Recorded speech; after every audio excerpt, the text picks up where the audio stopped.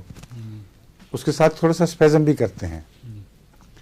تو اصل علاج اس وقت یہ ہے کہ مریض کو الٹا کر دیا جائے. سیدھا کھڑا ہونا مشکل، سیدھا کھڑا رکھیں گے تو زیادہ تکلیف ہوگی. اور بچوں میں تو بعض وقت خطرناک چیز کوئی پھنسی ہوئی ہوتی ہے، اس کو ہاتھ پر یوں رکھ کے دورہ کیا اور پیچھے سے ایک زور سے دھوتر مار دیں تو ایک دم چیز اچھل کے باہر نکل آتی ہے، مگر منہ نیچے کی طرف ہونا چاہیے. اچھا بہرحال یہ ضمنی بات تھی. کیلکیریا آرسنک کا میں بتا چکا ہوں. کیلکیریا آرس کس قسم کے کینسر میں مفید ہے؟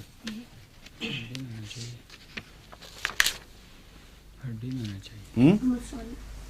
ہڈی میں ہونا چاہیے.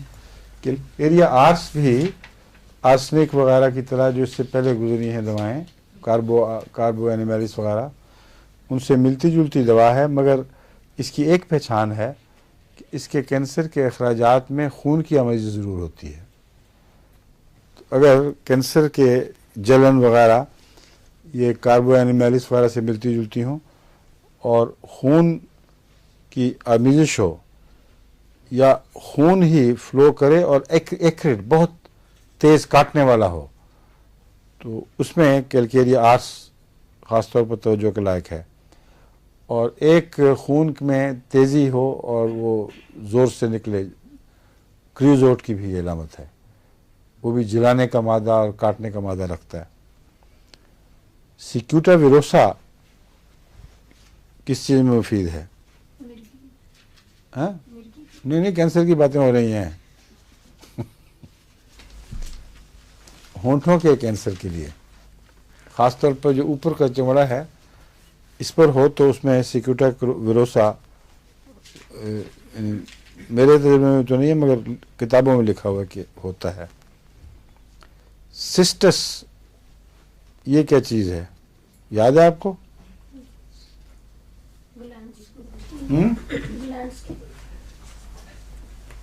کیا گلینڈز بڑھ جاتے ہیں؟ بڑھتے ہوں گے لیکن کینسر میں کہہ رہا ہوں سسٹس کو اوپن بلیڈنگ کینسرز میں اور چہرے کے کینسر میں خاص طور پر شہرت ہے کہ باقی جسم کے کینسر سے اتنا تعلق نہیں اس کا جتنا چہرے کے اور ہونٹ کے کینسر سے، اور وہ جس میں بلیڈنگ کا رجحان زیادہ ہو. ٹھیک ہے. چہرے کا لیوپس بھی اور اوپن بلیڈنگ کینسر اگر باہر کی طرف ہو جلد پر تو اس میں شہد کا استعمال نہ بھولیں. شہد کے پھائے 2-3 دفعہ رکھ کر اس کو بدلا جائے، وہ پانی نکالتے ہیں اور واقعتاً مفید ہیں. یہ کوئی سنی سنائی بات نہیں ہے، اس پہ ریسرچ ہو چکی ہے. یعنی میڈیکل سائنس نے اس بات کی تصدیق کی ہے کہ کھلے کینسر میں جس میں ریزولوشن نہیں ہو رہا، یعنی خون بہتا ہے، پیپ نہیں بنتی، پتلی پتلی جھلی پیپ کی آتی ہے، اس پہ اگر شہد کا پھایا رکھا جائے بار بار 2-3 دفعہ دن میں تو وہ گلا دیتا ہے اس کینسر کو اور پیپ بن کے وہ بہہ جاتی ہے گٹھلی. تو یہ تو ایک انگلستان کے تحقیقی جرنل میں نے ایک دفعہ پڑھا تھا، اس وقت سے یاد ہے کہ یہ تحقیق شدہ چیز ہے. اور کونیم کے متعلق ایک دفعہ ضمن بتایا تھا، ابھی آپ کو تھوڑی دیر ہوئی. اس کی کیا خاص علامتیں ہیں؟